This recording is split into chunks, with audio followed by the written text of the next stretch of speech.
All right, what to make of Brock Purdy's performance on Monday Night Football? What to make of the 49ers' performance on Monday Night Football? Let's face it, this was a game, the 49ers, it wasn't a must win, but it was a game that a playoff team wins, a non playoff team loses.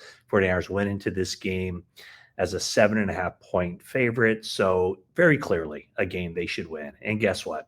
They won it. They took care of business. Was it a complete team win? Absolutely not. And I think the main thing that everybody will be talking about coming out of this game is Brock Purdy and those three first half interceptions. The only quarterback in the NFL thus far who's thrown three interceptions in the first half of a game. And let's face it, Brock Purdy is the kind of quarterback that needs to take care of the football. He shouldn't be throwing as many interceptions as he's already thrown this season, as many interceptions as he threw last year. So when you look at it, the first thing you thought was, without knowing the play call, the read, the defenses, what he's taught to do, the first thing you looked at and you thought, like, some of those look like poor decisions or poor throws or both. The interesting thing after the game was in hearing Kyle Shanahan talk about it and hear Brock Purdy talk about it. And it wasn't, um, paraphrasing what they said, the decision making was good where to go with the ball based on what the read was and where he should have thrown the ball. All those were the decision making, at least what Shanahan said initially, that was fine. The problem was that he held on to the ball a split second too long on those throws. And the throws were behind the receivers. He didn't throw it to the spot where they would have been open. So it's just that timing being off. The other thing that caught my eye was, and I'm sure you had the same feeling, like the ball's floating up there. Did it look like that Jacksonville game where his toe was impacting his throws? Brock Purdy said no after the game. Of course, I wouldn't expect him to say anything else other than that. But, we'll see. He went through a full week of practice last week. So if there were any issues with the turf toe injury, he wouldn't have been a full participant in practice. So we'll see this week as the 49ers return to work on a short week to face the Cleveland Browns. But, Purdy didn't make any excuses as far as the physical situation. But I think the bottom line is he has to play better. There's no question about that. The passing game has to be more productive. The passing game can't give up the football like it did on this night. Now, it wasn't all bad.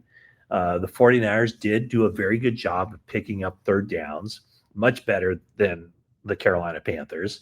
And Brock Purdy helped in that area, hitting Juwan Jennings and George Kittle and Christian McCaffrey on some big third down conversions. He also picked up a couple of fourth downs with his legs on quarterback sneaks. So the efficiency on third down throws and on fourth downs, very good. And from that standpoint, I mean, you could, as poorly as Brock Purdy played, as bad as the stat sheet looks, you could make an argument still that he was the best quarterback on the field on this day, because Bryce Young wasn't very good either. And the Carolina Panthers offense wasn't very good. Or you could just say, you know what, the 49ers defense played out of its gourd on this night. Jair Brown, two big interceptions, his best game as a pro, and he has really solidified that other starting job next to Malik Mustafa. So Jair Brown playing very good football, and the defense won the day for the 49ers in their 20-9 victory. So a lot to talk about, including Christian McCaffrey, the so-called revenge game. I kind of, he said this, he takes every game seriously. I've seen him, how he takes every game seriously. So to think that he was going to take a game against the Carolina Panthers more seriously than another game, I don't even know how that's possible. But on this day, The 49ers went with McCaffrey early and often, and he really set the tone on that very first drive of the game. 49ers marched down the field. That offense was really clicking, and Juwan Jennings makes a really big play, but basically bursting through three would-be tacklers at the 5-yard line to score on a 12-yard touchdown. 49ers are up 7-0, and they led the entire game from there. It was a very long drive to get that thing rolling. But McCaffrey's stat sheet on the day, 89 yards rushing and a touchdown on 24 carries.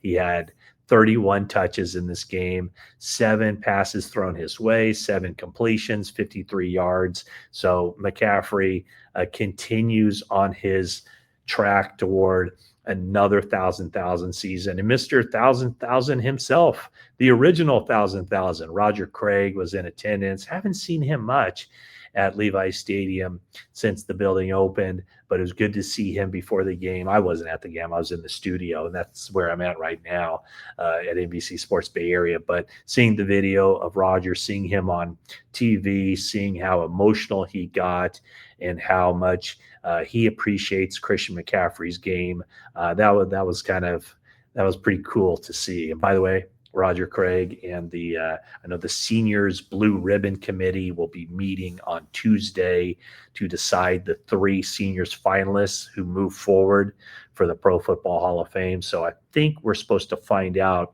the 3 that were chosen in early December, but obviously everybody around these parts hoping that Roger Craig finally gets his name called. So this game was about the defense. Robert Saleh dialed it up in a big way. The 49ers offense did enough. It's kind of interesting. Going into this game, I thought, and a lot of people thought, that 49ers offense was really going to have to step it up. They're going to have to outscore teams, especially a game like this where you had a Carolina Panthers team that had a really hot running back in Rico Dowdle. They had quarterback Bryce Young, who was coming off his best game as a pro, most passing yards in a single game in Carolina Panthers history, and also the rookie Ted McMillan as a wide receiver, putting up big-time numbers as well.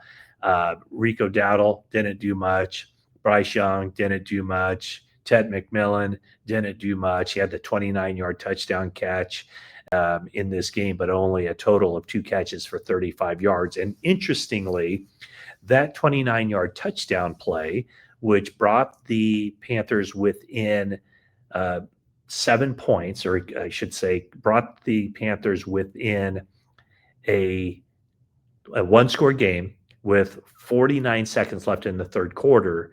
So it was a 7-point game after the extra point was made, but Jordan Elliott was called for, in essence, canning the center, and the Panthers took the point off the board and decided to go for 2. Probably the right call.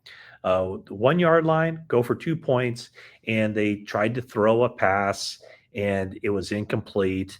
But it was Alfred Collins, the rookie defensive tackle, who just barely got, it looked like his ring finger on the ball, maybe it was the middle finger, and just threw off the trajectory of the ball, incomplete. And as it turned out, the Panthers scored a touchdown, but it was the 49ers that left that sequence with some momentum.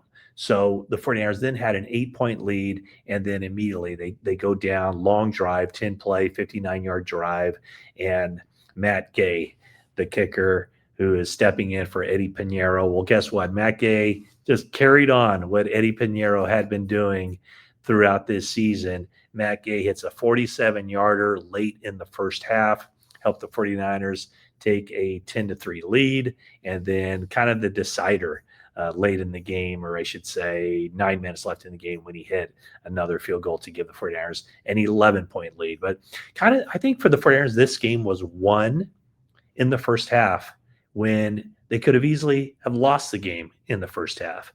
Those 3 interceptions that Purdy had just opened the door for the Panthers to take full advantage of this. And, to be able for that defense, for the 49ers defense, to have those quick changes, get back on the field, and then hold Carolina to only 3 points through the first 30 minutes of action. To me, that was the game. It was pretty open the door for the Panthers, and the Panthers couldn't take advantage because the 49ers defense was so darn good in this game. And uh, Curtis Robinson didn't have a big day statistically, making his first NFL start at middle linebacker, filling in for Tatum Bethune. He had 3 tackles in the game, but I just think that his professionalism, guy who's been with the 49ers since the end of the 2021 season, it just looked like the 49ers were on the same page. There weren't many mix-ups. There was the play on that touchdown pass, the McMillan 29-yard touchdown pass, where Malik Mustafa was basically playing center field. But I think Bryce Young kind of moved him with his eyes, and that opened the door for that touchdown. But on this day, Mustafa 7 tackles, including 1 for a loss, 1 sack in the game from Cleveland Ferrell. 49ers defensive game plan was not necessarily to get out of their lanes rushing the quarterback, but to keep Bryce Young contained.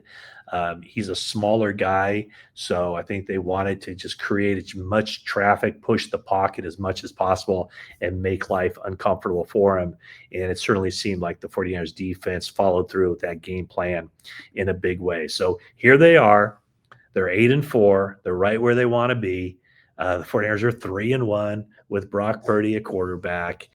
And I'm sure there's going to be conversations. Basically, we all know that there are a lot of people out there who are looking to detract from what Brock Purdy has done throughout most of his career. Well, guess what? There was more fuel for the fire for those people, but Brock Purdy is not going anywhere. Plenty of stuff to clean up. I almost feel like this up and down nature of the 49er season just continued on this night, with last week being an up game from that against the Arizona Cardinals.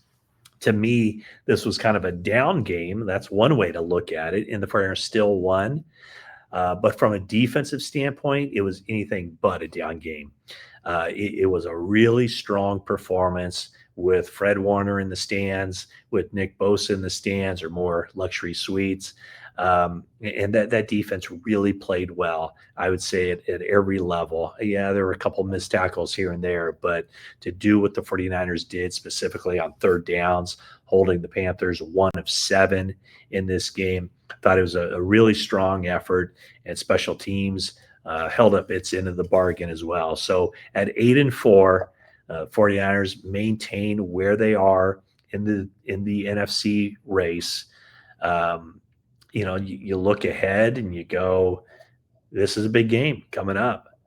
Short week, going to Cleveland doesn't necessarily set up well for them. They're facing a really good defensive team, but the 49ers defense in its own right, coming off of a game where they have to gain a little confidence. They'll be going up against Shedeur Sanders, who's making his second NFL start. So you got to believe that the 49ers defense is feeling like they can keep this very low scoring on the Cleveland Browns' part by taking advantage of a young quarterback who hasn't seen a whole lot in the NFL. 49ers found their rhythm, I think, defensively. Now it's a matter of, can they keep it going? Can these young guys build on what they did in this game? In this game, for them, it was impressive. For the offense, not so much, other than McCaffrey and third downs and all the stuff that happened. One quick note: I just after the game, I saw Juwan Jennings and what getting into a little bit of a scuffle afterward. Trayvon Merrick, what was he thinking? Delivering a shot below the belt, not real cool. I would hope that he would get fined. And when you see Juwan Jennings react the way he did after the game, he was very much within his rights to react that way, because that was not cool at all. So the Panthers certainly lost their composure after this game, really putting together a poor performance, other than those interceptions that they came up with. But They were looking for a lot more from their offense, but the 49ers defense didn't allow them to get any kind of rhythm going. So in the end, kind of game that the 49ers had to win, they did. It's all that matters, but plenty of stuff to clean up on the offensive side, starting with Brock Purdy, his timing, his rhythm, his accuracy, all of that. So thanks for watching this video. I appreciate it. Leave a like. If you haven't already, please subscribe. And that is it for now.